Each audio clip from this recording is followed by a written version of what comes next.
Once upon a time, the Caribbean was ruled by pirates cool enough to earn themselves a ride at Disneyland and a billion-dollar movie franchise. But those movies don't go into a lot of detail about what those pirates ate or what they did when the food ran out. So, today we're answering the question, what did the Pirates of the Caribbean actually eat?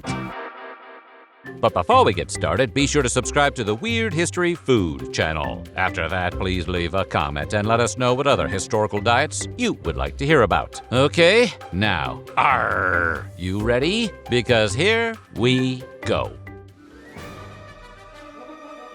The golden age of piracy sounds glamorous, but it mostly involved sunburn, malnutrition, and regretting your life choices. It ran roughly from the 1650s to the early 1730s, during which time the Caribbean was a floating buffet of European treasure ships. Spain was hauling silver from the Americas, Britain and France were shipping sugar, and everyone was too busy fighting each other to protect their cargo properly. Piracy exploded not because people loved crime, but because working legally at sea was worse. Sailors on merchant and naval ships were beaten, underpaid, and fed borderline poison. Pirates, by contrast, offered shared profits, elected captains, and ate better food. Well, slightly better at least. And the Caribbean made piracy practical. Warm waters, countless islands, hidden coves, and major shipping routes meant pirates could strike fast and disappear. Ports like Nassau became pirate hubs, basically tropical co-working spaces for criminals. But that freedom came with a catch. Food. Pirates lived at sea for weeks or months at a time, often with no guarantee of fresh supplies. You're probably thinking something like, well, why didn't they just eat fish? After all, they were literally surrounded by them. But catching fish required time, clean lines, calm water, and luck. These were luxuries pirates didn't have. More importantly, fish spoil fast in tropical heat. Without refrigeration, salt, or immediate cooking, seafood could turn lethal in hours. One bad meal could wipe out half a crew with food poisoning. So, pirates relied on food that could survive heat, humidity, mold, insects, rats, and neglect. Which brings us to the staples of pirate survival. Foods that were technically edible, sometimes. Hardtack was the backbone of pirate survival and the sworn enemy of human teeth. If pirates had a food mascot, it would be hardtack. Also known as ship's biscuit, hardtack was a rock-hard cracker made from just flour, water, and salt, baked multiple times until they reached a texture that would be best described as construction material. And it could last for years. Archaeologists have found edible hardtack from shipwrecks centuries old. That is not impressive, that is bone-chilling. Actually, its ability to last was the good news. The bad news was, well, everything else. Eating hardtack involved strategy. Pirates soaked it in rum, water, or stew to soften it. In fact, hardtack was infamous for being so hard that sailors sometimes broke teeth eating it. It was also commonly infested with weevils, which are tiny bugs that burrowed into the biscuit. Pirates would tap hardtack against the table to knock bugs loose. And it wasn't easy because, as we all know, weevils wobble, but they don't fall down. But seriously, the problem was so bad that sailors sometimes called hardtack biscuits with legs. And no, pirates did not enjoy this. There's a persistent myth that sailors didn't mind the bugs because extra protein. In reality, they hated it. But when the alternative was starving, you learned to pick your battles and your bugs. Hardtack wasn't a treat.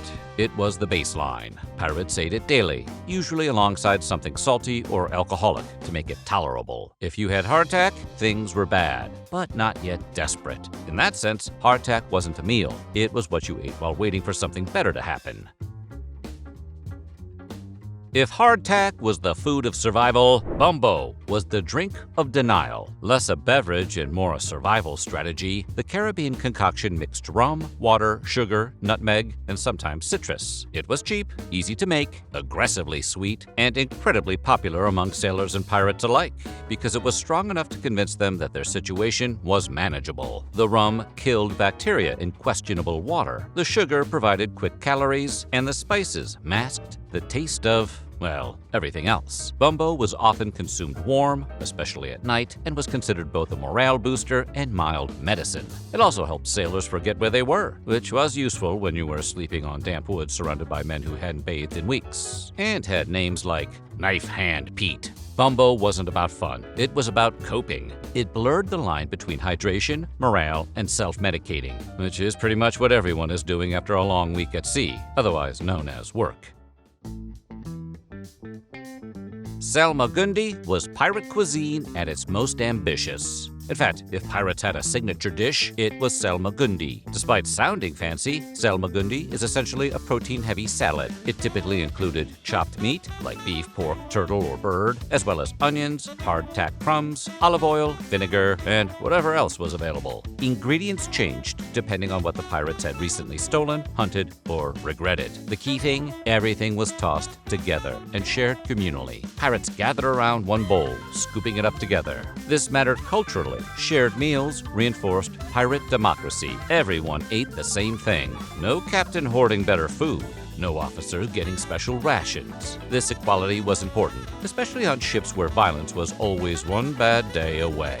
A good meal could prevent mutiny. A bad one could cause it. And Salmagundi was one of the few meals pirates actually looked forward to. Salmagundi meant fresh meat. It meant seasoning. It meant someone cared enough to chop things. Salmagundi mattered because it was one of the few pirate meals that felt intentional. It required chopping, seasoning, and cooperation, and it was often eaten during celebrations or after successful raids. Interestingly, one thing modern audiences often miss is just how little cooking happened aboard pirate ships. Yes, ships technically had small cooking areas, but they were cramped, dangerous, and wildly impractical. Open flames plus wooden ships plus gunpowder is a math equation no one wanted to solve twice. That's why most pirate food was eaten cold, soaked, or reheated only when absolutely necessary. Fires were usually saved for moments when the ship was anchored or safely hidden in a cove.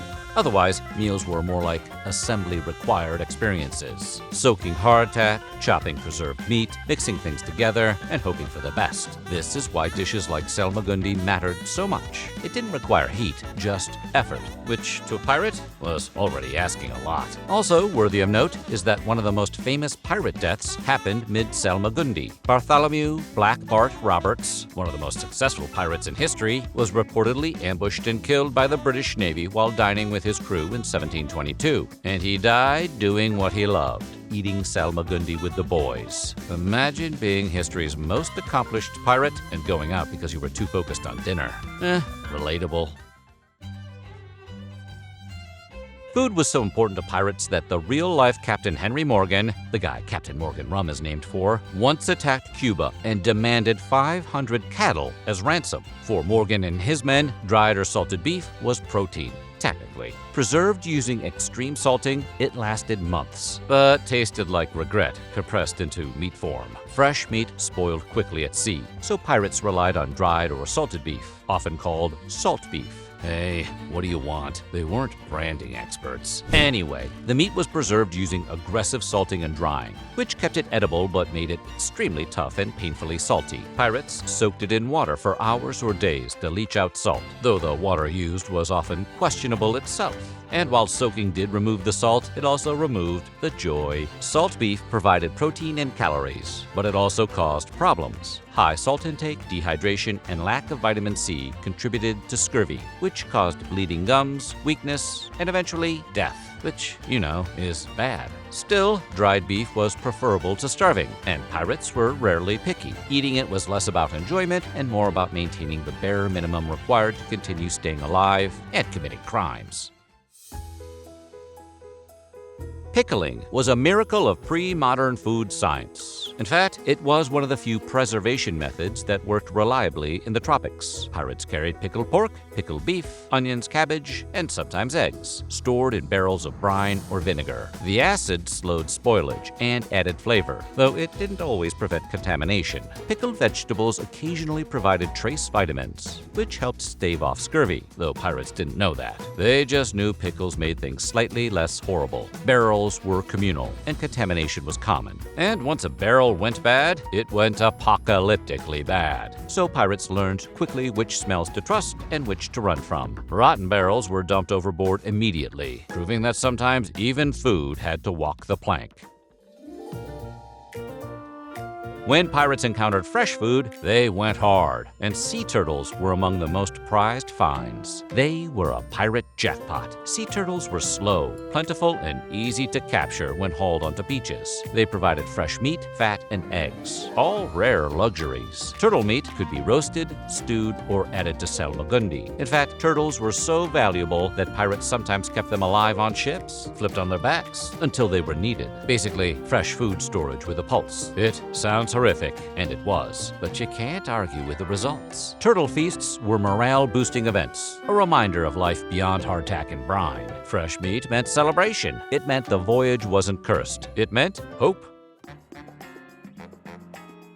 Fresh fruit was rare and magical, so pirates didn't eat fruit often. But when they did, it mattered. Mangoes were sweet, juicy, and unknowingly life-saving, thanks to vitamin C. They grew abundantly in the Caribbean and were sometimes taken during shore raids or traded with locals. Mangoes were eaten fresh and prized for sweetness and hydration. They also helped prevent scurvy, thanks to their vitamin C content. Pirates likely noticed they felt better after eating them, even if they didn't know why. Fewer bleeding gums, more energy. Yes, mangoes were a game changer. And while fresh fruit never lasted long, for a brief moment, pirates got a taste of something close to happiness. Truth be told, if pirates feared anything more than cannon fire, it was scurvy, even if they didn't know what to call it. Scurvy, as we now know, came from vitamin C deficiency and caused loose teeth, joint pain, bleeding gums, and eventually death. Pirates described it as rotting alive, which, frankly, is not an overstatement. Entire crews could be incapacitated without a single battle. That's why fresh fruit like mangoes, citrus, or even pickled vegetables felt miraculous. And pirates noticed the effects long before science caught up. They just knew after eating fruit, fewer people died in horrible mouth-related ways. Ironically, this made raids on tropical islands or Spanish ships carrying produce just as valuable as stealing gold. You can't eat treasure, but you can eat an orange.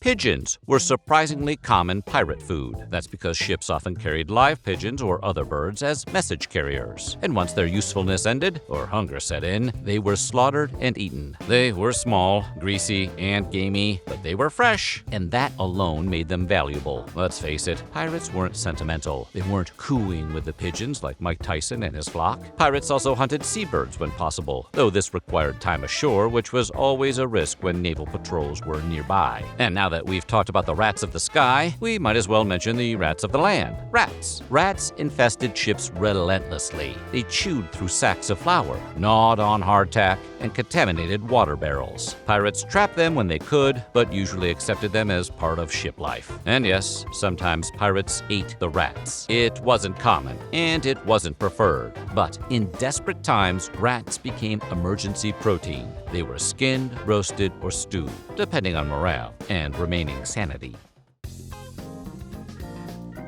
Water was one of the most dangerous things pirates consumed. Of course, we're not talking about Perrier here. Stored in wooden barrels, the water pirates had quickly became stagnant, slimy, and foul-tasting. Algae growth was common, as were bacteria and insects. Sailors often described such water as ropey due to thick biofilm strands. To make it drinkable, pirates mixed water with rum or beer. Alcohol slowed microbial growth and masked the taste. Despite how awful it was, running out of water was still a nightmare scenario. Pirates sometimes resorted to drinking contaminated supplies anyway, risking severe illness or death. When you're desperate, you'll drink anything. Beer was safer than water, but only at first. Once it went bad, it became undrinkable sludge, even worse than natural light. Anyhow, low-alcohol beer spoiled more slowly than water, making it a common ship provision. However, tropical heat still caused it to sour quickly. That being the case, beer was typically consumed early in the voyage, before switching to spirits like rum. And rum was the pirate drink. Not because it was fun, and not because it was name-checked in Yo Ho Ho and a Bottle of Rum, that catchy song the pirates in Treasure Island sing, but because it was practical. Distilled rum lasted forever, killed bacteria, and provided calories. It was often mixed with water to make grog, sometimes with citrus juice added when available. Safer than water and easier to drink, rum fueled raids, celebrations, and reckless decisions. It didn't just keep pirates alive, it kept them going, and probably gave them some ideas that seemed like a good idea when they were drunk. When things got truly desperate, pirates ate leather. Boots, belts, and straps were boiled to soften them, sometimes scraped and chewed for nutrients. Leather didn't provide much in the way of sustenance, but it did delay starvation, and that wasn't nothing. Still, eating leather was a sign that a voyage had gone catastrophically wrong. No ports, no prizes, no luck. At that point, survival became the only objective. If a crew was eating leather, the voyage had failed on every level. So what do you think? And do you think you could have cut it as a pirate of the Caribbean? Let us know in the comments below. And while you're at it, check out some of these other videos from Weird History Food.